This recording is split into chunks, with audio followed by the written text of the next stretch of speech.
New year आया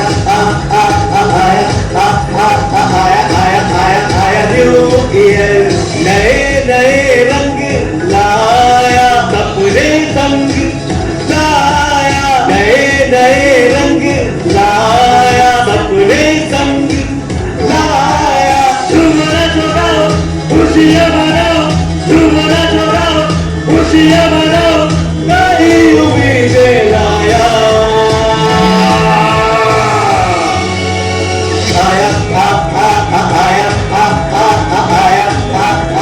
new year Vikram, बेटा विक्रम, आया दादाजी। क्या कर रहे थे बेटा? नया साल मना रहा था दादाजी। तुम्हें क्या लगता है नया साल आज से शुरू हो रहा है? अरे दादाजी, आज ही से तो शुरू हो रहा है, यही तो सच है। ये सच नहीं है बेटा। ये जो नया साल आज पूरी दुनिया में मनाया जाता है, हमारा नया वर्ष उससे भी पुराना है। अंग्रेजी कैलेंडर तो भारतीय कैलेंडर के 57 वर्ष बाद बना है। तो हम लोग अपना नया साल क्यों नहीं मनाते? मनाते तो हैं, लेकिन इस तरह के शोर शराबे से नहीं। हमारा नया साल तो ईश्वर की आराधना से शुरू होता है, चैत्र की पहली नवरात्रि में। हमारे नए साल के बारे में कुछ और बताइए ना दादाजी। हाँ बेटा, उसके लिए तुम्हें कहानी सुननी होगी। कौन सी कहानी दादाजी? एक हो तो बताओ, अनेक कहानियां है बेटा। सिंहासन बत्ती सी, बेताल बच्ची सी। मुझे बताइए ना दादाजी उनके बारे में। बेटा तो रात हो गई और सुबह तुम्हें स्कूल भी जाना है। चलो चलो चलो कल कल जरूर सुनाऊंगा तुम्हें विक्रम और बेताल की कहानियां, पक्का प्रॉमिस। ओके दादाजी, गुड नाइट। गुड नाइट बेटा।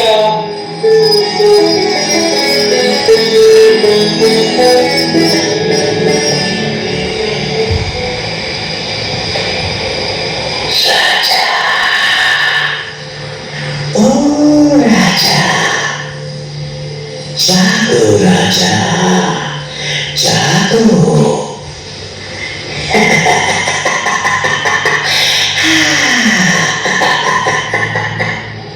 कौन कौन हो तुम? देखो, मुझे डराओ मत, जल्दी बताओ कौन हो तुम और मुझे राजा क्यों बोला? क्योंकि तुम्हारा नाम मेरे राजा के नाम जैसा है। तुम तो मुझे भूत जैसे लग रहे हो। भूतों का भी राजा होता है क्या? राजा तो सबका होता है। लेकिन तुम हो कौन? जल्दी बताओ, वरना दादाजी को बुलाऊंगा तो वो तुम्हें डंडे हाथ लगा देंगे। अरे बाप रे, अरे मैं तो डर गया। लेकिन एक बात बताऊं, तुम्हारे दादाजी मुझे ना देख पाएंगे ना सुन पाएंगे। क्या तुम कोई मिस्टर इंडिया हो क्या? नहीं, मैं हूँ मिस्टर बेताल। विक्रम वाले बेताल? तभी तो विक्रम के सपने में आया हूँ। अरे कितना क्यूट सपना है मेरा। वाह, तो सुनो ना बेताल चाचा। हाँ, मुझे अपने राजा की कोई कहानी सुनाओ ना। तो सुनो। एक बार राजा विक्रमादित्य के दरबार में धनपाल नाम का एक किसान रोता हुआ आया।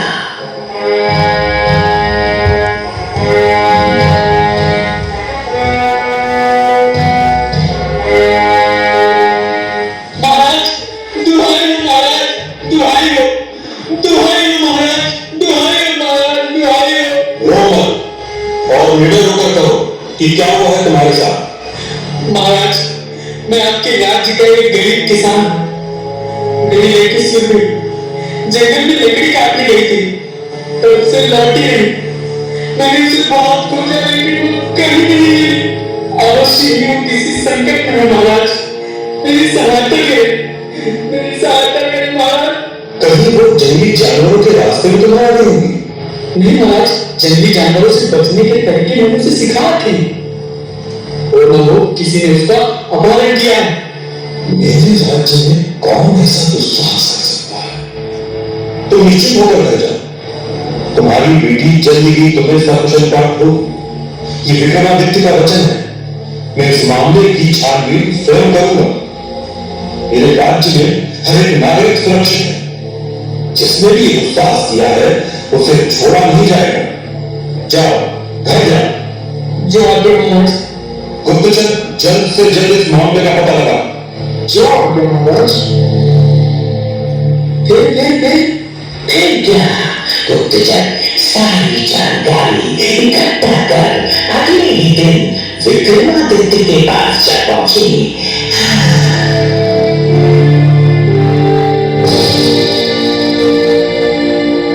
महाराज, सुरभि को आखिरी बार जंगल के एक तालाब में खंडहर में देखा गया था। तो खंडहर में अपने सैनिक भेजो।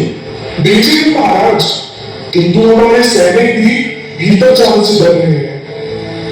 यदि सैनिक भी प्राणों पर संकट देख भयभीत होने लगे तब तो चल चुका राजपाट। प्राणों के संकट से कोई नहीं डरा महाराज। लोगों का कहना है कि इस खंडहर में कोई तांत्रिक साधना कर रहा है। यदि उसे छेड़ा गया तो राज्य पर गंभीर संकट आ सकता है। उसे नहीं छेड़ा गया, इसीलिए किसान की बिटिया पर ही संकट आन पड़ा है। साधना का चोला उड़ने से कोई साधन नहीं हो जाता। अब तो हम स्वयं उस खंडहर में जाएंगे।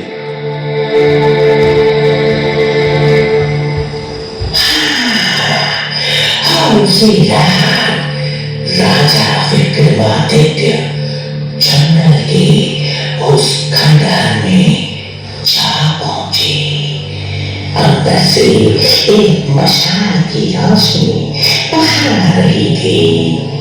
राजा और आगे बढ़े। थोड़ी ही दूर में सुबह बेहोशी की हालत में पड़ी थी। राजा उसके पास पहुंचे, उसे होश में आया। वो उन्हें देखकर डर गई। जब राजा ने अपना परिचय दिया तब जाकर सुबह की चाह में जान आई। अभी क्या हो? तुम्हारे दिन राजा विक्रमादित्य की सभा लगी।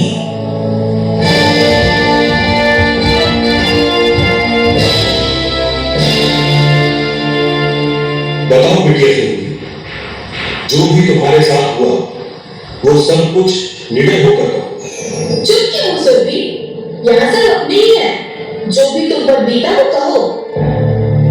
मुझे उस खंडहर तक ले जाने वाला एक तांत्रिक था। उसने साधु का चोला ओढ़ रखा था। वो मुझे छलपूर्वक साथ लेकर गया और वहां ले जाकर मुझे बेहोश कर दिया। फिर क्या हुआ? बेहोशी की हालत में मुझे कुछ दिखाई नहीं दे रहा था, किंतु वहां एक औरत की आवाज आ रही थी जो मंत्रों का जाप कर रही थी। तुम्हें वो आवाज याद है? वो औरत जो मंत्रों का जाप कर रही थी, उसकी आवाज पहचान सकोगी? जी महाराज। ऐसे कैसे इसकी बातों पर भरोसा कर सकते हैं महाराज? ये तो बेहोशी की हालत में थी।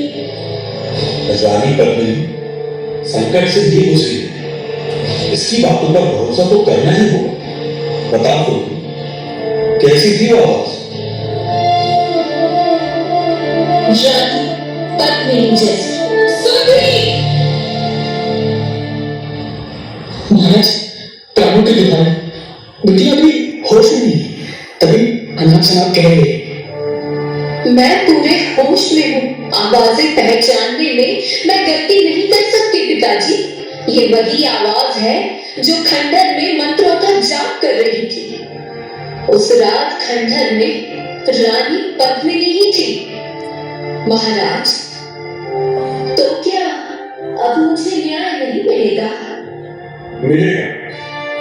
न्याय वो नहीं जो रिश्तों को देखकर बदल जाए। न्याय वो है जो सही और गलत को स्पष्ट रूप से परिभाषित करे। यदि राजा न्याय करने के समय अपने रिश्ते निभाने लगे तो ये प्रजा के साथ सबसे बड़ा अन्याय है। वाह, इसने कहा और आपने मान लिया, ये न्याय है? साबित कब हुआ कि ये जो कह रहे हैं वो सही है? साबित भी हो जाएगा। राज पंडित, आप मंत्र जाप शुरू कीजिए।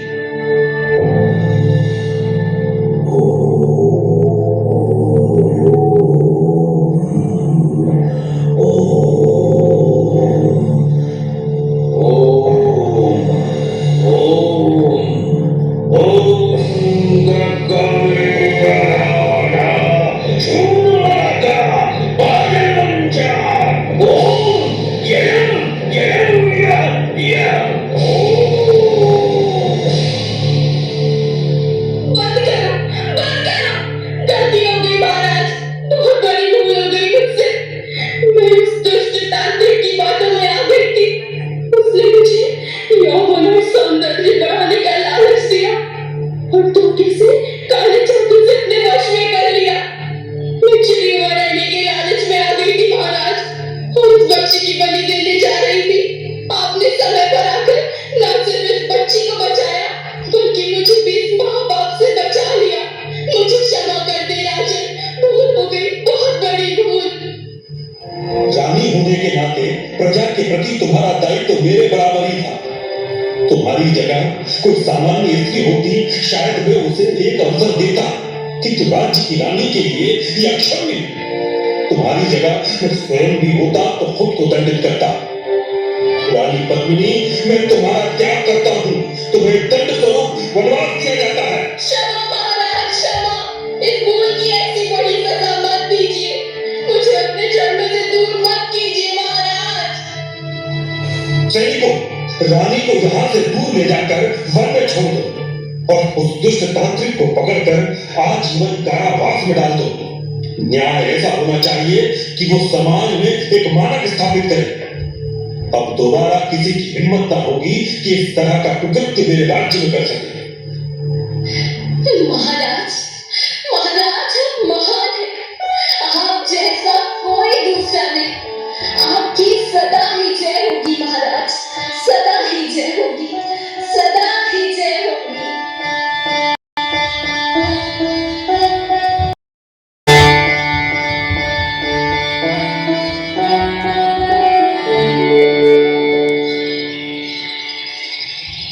विक्रम, बेटा विक्रम, विक्रम। अरे ये तो अभी तक सो ही रहा है। सुबह हो गई, उठने के पते नहीं है। विक्रम, विक्रम, अरे बेटा सुबह हो गई, आज स्कूल नहीं जाना क्या? अरे उठो। अरे आजकल के बच्चे देखो, काम पर जू तक नहीं ले रहे, घोड़ा बेच के सोए। अभी उठाता हूँ बेटा, ऐसे ऐसे बोले, ऐसे ऐसे बोले। निकाल मत करो ना। मैं दादाजी को बता दूंगा, फिर वो तुम्हें डंडे से पीटेंगे। हाँ? क्या खेत बना रखा है बेटा? स्कूल का समय हो गया, उठो वरना देर हो जाएगी। चलो उठो। अरे दादाजी आप, और वो बेकार कहाँ गया? अरे तू है मेरा विक्रम और मैं हूं तेरा विशाल। बेटा तुम जरूर कोई सपना देख रहे हो। चल चल चल चल चल, जल्दी जल्दी से ब्रश करो और स्कूल के लिए तैयार हो जाओ। बिल्कुल टाइम नहीं है, चलो। आप भी सपना ही देख रहे हैं दादाजी, आज संडे है। क्या? ये क्या हो गया? संडे है? अरे मेरे भगवान, मैं तो पक्का बूढ़ा हो गया। मुझे पता ही नहीं चला कि रविवार है आज। अरे बेटा मुझे माफ कर दो, मैंने तुम्हारी भी नींद खराब कर दी। कोई बात नहीं। आपको पता है दादाजी, आज मेरे सपने में बेताल आया था। क्या? और उसने मुझे विक्रमादित्य की एक कहानी सुनाई। अच्छा, जो उनके न्याय प्रिय होने से जुड़ी थी। अब आप मुझे उनकी वीरता और दूसरे गुणों की कहानी सुनाइए। नेकी और पूछ पूछ तो सुनो बेटा।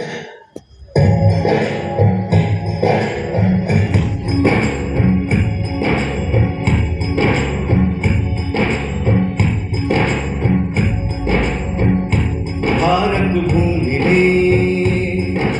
मालवा देश के राजा थे गंधर्व से, शिव की कृपा से बालक उनके जन्मा विक्रम से। राजा रानी प्रजा सुखी थे उस युवराज को पाकर, पता नहीं था शकों का राजा बैठा घात लगाकर। खुशी के इस शुभ अवसर पर उसने था पानी फेरा, छुप छुप कर हर तरफ से उसने उज्जैनी को घेरा।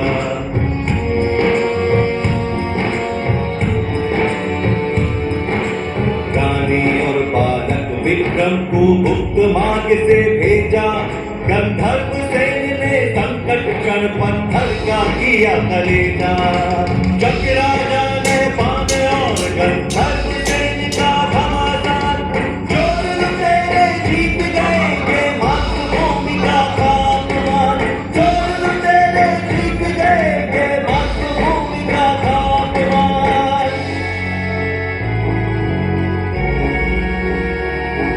गंधर्व सेन ने मातृभूमि की फिर सौगंध उठाई। गंधर्व सेन ने मातृभूमि की फिर सौगंध उठाई। लड़ेगा विक्रम सेन एक दिन इस मिट्टी की लड़ाई। लड़ेगा विक्रम सेन एक दिन इस मिट्टी की लड़ाई। लड़ेगा विक्रम सेन एक दिन इस मिट्टी की लड़ाई। अरे अरे, रो क्यों रहे हो बेटा? दादाजी, मुझे ये कहानी अच्छी नहीं लगी। क्यों? क्योंकि इसमें नापान धोखे से जीत गया। जीतना गंधर्व सेन को चाहिए था, लेकिन वो तो लड़ाई छोड़कर चले गए। गंधर्व सेन गए क्योंकि उन्हें अपने सैनिकों और जनता की रक्षा करनी थी। उस समय शक इतने ताकतवर थे कि उनसे जीतना बहुत मुश्किल था बेटा। और जितने दिन लड़ाई चलती उतना ही राज्य का नुकसान होता, इसलिए उस वक्त उन्हें लड़ाई बीच में छोड़नी पड़ी। पर विक्रम सेन के पापा तो हार गए ना। हाँ, ये तो बुरा हुआ, लेकिन अंत भला तो सब भला। कहानी के अंत में तो विक्रम ही जीतेगा। मैं जीतूंगा।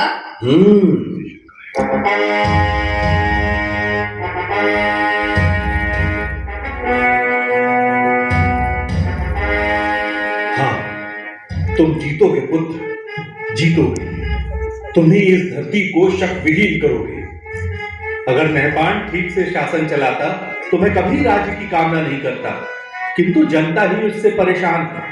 जनता के कष्ट हरना ही मेरा परम धर्म है। माँ, जब तक भारत भूमि को शकों से मुक्त न करा दूं, तब तक अन्न का एक दाना भी ग्रहण नहीं करूंगा।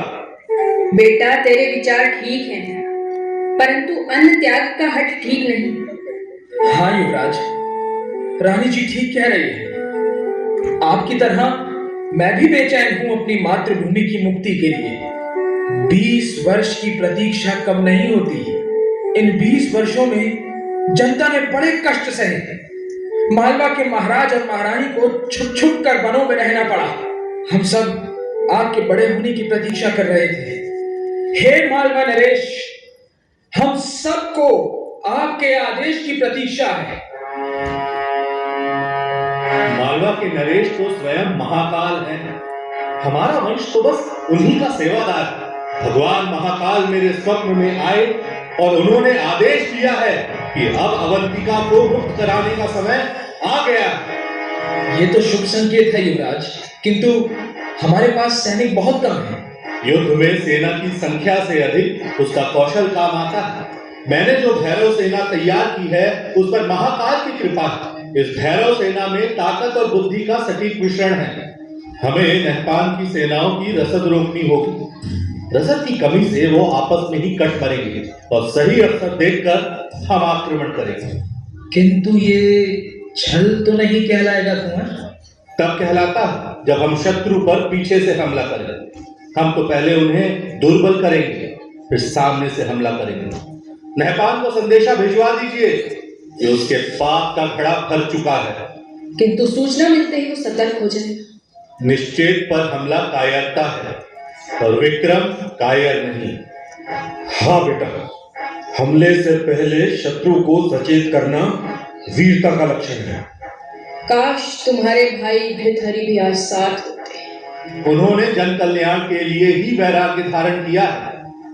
उनकी साधना का बल मेरे साथ है। जय महाकाल! जय महाकाल!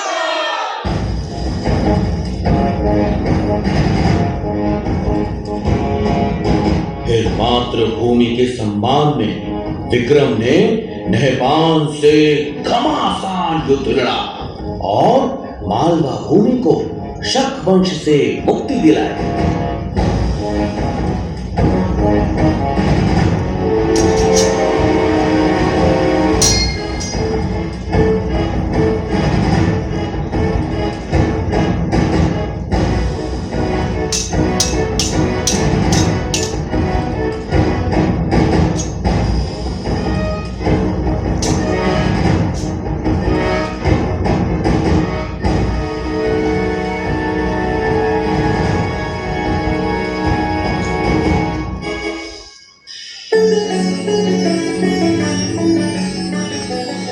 जिन शकों का सूर्य कभी नहीं डूबता था, आपने मालवा से उनका अंत कर दिया।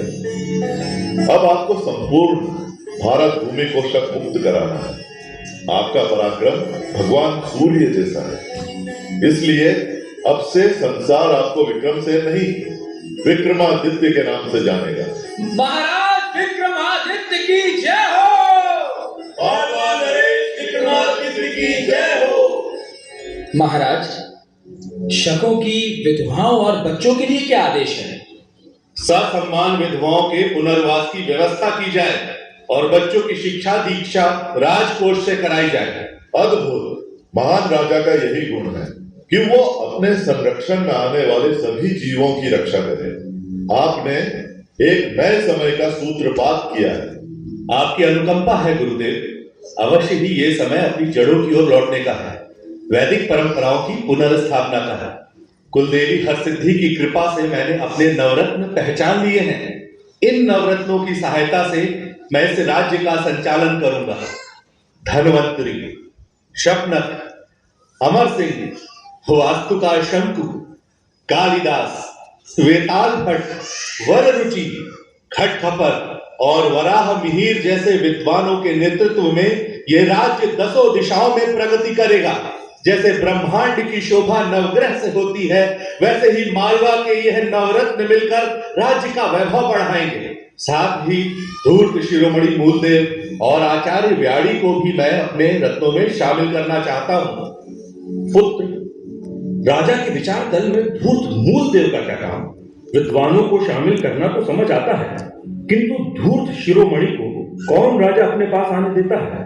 धूर्तों को हराने के लिए क्या सरल और निष्कपट विद्वान सलाह दे पाएंगे? भारत भूमि पर शकों का वृहद साम्राज्य है। अगर हमें उन्हें इस धरती से खदेड़ना है तो इनकी धूर्तताओं को समझना होगा। मुझे लगता है इन मामलों में मूलदेव की सलाहें बहुत काम आ सकती हैं। अद्भुत! धरती के इतिहास में ऐसी समृद्ध सोच किसी राजा की ना देखी ना सुनी। आचार्य व्याड़ी भले ही स्वर्ण बनाने में अब तक असफल रहे हैं, किंतु वो लगनशील है। आज नहीं तो कल अवश्य सफल होंगे। बार बार असफलताओं के बाद भी उनका विश्वास स्वयं से टिका नहीं है। ऐसा विद्वान अवश्य ही राज्य के लिए उपयोगी साबित होगा। गुरु का आश्वासन मिल गया, अब मैं निश्चिंत हूं।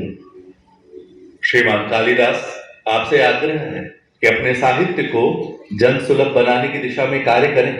अन्य सभी नवरत्नों से आग्रह करता हूं कि ज्ञान, विज्ञान, भाषा और वैदिक रीति के प्रसार की दिशा में कार्य करें। जैसी आज्ञा महाराज। गुरुदेव, एक विचार मेरे मन में उमड़ रहा है, यदि आपकी आज्ञा हो तो कहूं? आदेश करें महाराज। मुझे देश में एक नए पंचांग की आवश्यकता महसूस हो रही है। क्या हम मालवा को समय गणना का वैश्विक केंद्र बना सकते हैं? साधु साधु, बहुत उत्तम विचार है महाराज। जैसी आज्ञा गुरुदेव। श्रीमान वराह मिहिर, मैं आपको एक बड़ा दायित्व सौंप रहा हूं। आप खगोल और ज्योतिष के ज्ञाता हैं। हमारे भारत में अब तक पूर्ण रूप से प्रामाणिक और वैज्ञानिक पंचांग नहीं है, जिसके कारण सदा ही जनता में शुभ और अशुभ मुहूर्तों के संबंध में भ्रम की स्थिति बनती है। आप काल गणना की नई व्यवस्था तैयार करिए जो वैदिक परंपराओं पर आधारित हो और पूर्ण रूप से वैज्ञानिक हो।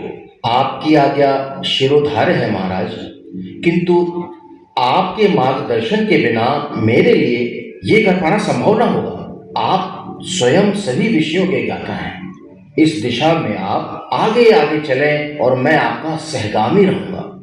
आप ही इस विक्रम संवत के प्रणेता हैं। विक्रम संवत, विक्रम संवत, विक्रम संवत। जैसी सभासदों की इच्छा।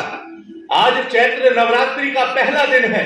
आज से ही विक्रम संवत की गणना आरंभ करेंगे तो माता हंसदी की कृपा हम सब पर बनी रहेगी।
विक्रमादित्य, मैं तुमसे बहुत प्रसन्न हूं।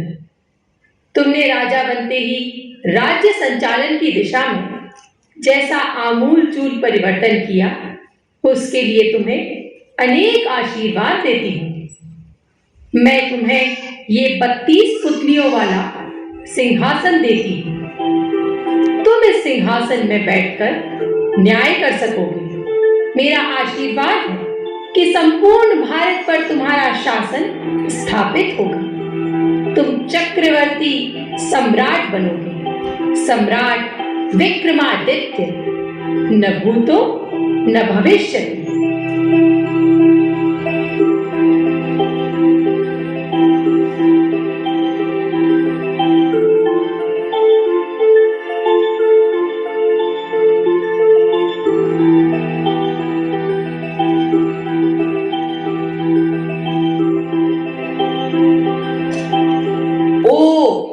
इसीलिए मेरा नाम विक्रम रखा था, ताकि मैं भी उनकी तरह महान बन सकूं।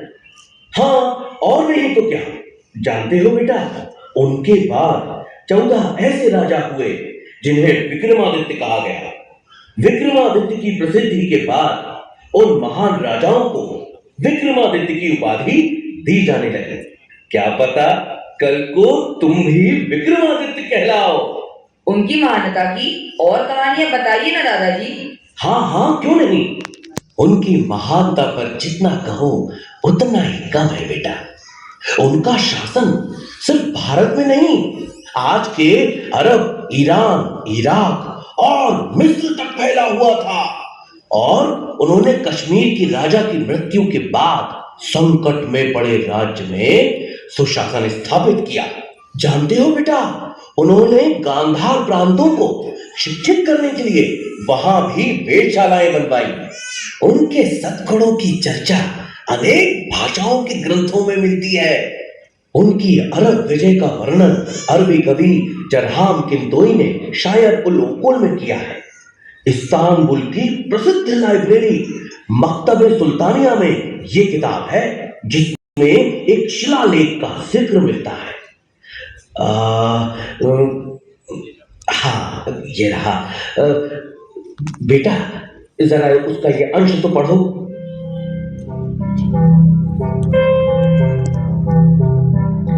वे लोग भाग्यशाली थे जो विक्रमादित्य के समय में जन्मे, उन्हीं के शासन में जीवन बिताया। वह एक दयालु, उदार और कर्तव्यनिष्ठ राजा था, जो हर एक व्यक्ति के कल्याण के बारे में सोचता था। उसने अपने पवित्र धर्म को हमारे बीच फैलाया। हिंदुस्तान के सूर्य से भी तेज विद्वानों को विक्रम ने उनके बीच भेजा ताकि ज्ञान का उजाला उस तरफ भी फैल सके।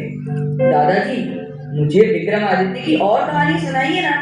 हाँ हाँ मेरे बच्चे, क्यों नहीं। रुको। इन किताबों में क्या है दादाजी? इन किताबों में कहानियां हैं। इन दोनों किताबों में सम्राट विक्रमादित्य की कहानियों का भंडार है बेटा। एक है सिंहासन 32 और दूसरी बेताल 25। इसके अलावा भी उनकी वीरता, उदारता, दया, क्षमा आदि गुणों से भारतीय साहित्य भरा पड़ा है बेटा। इन्हें पढ़ो और उनके गुणों को अपने जीवन में उतार कर तुम भी उनके जैसा बनो।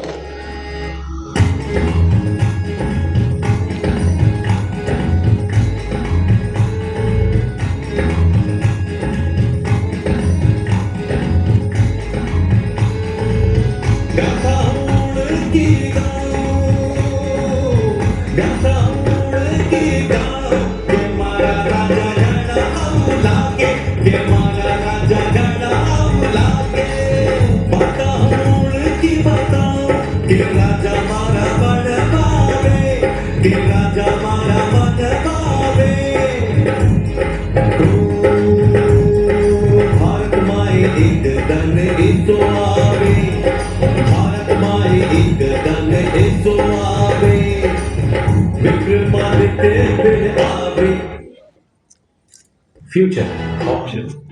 We've got it.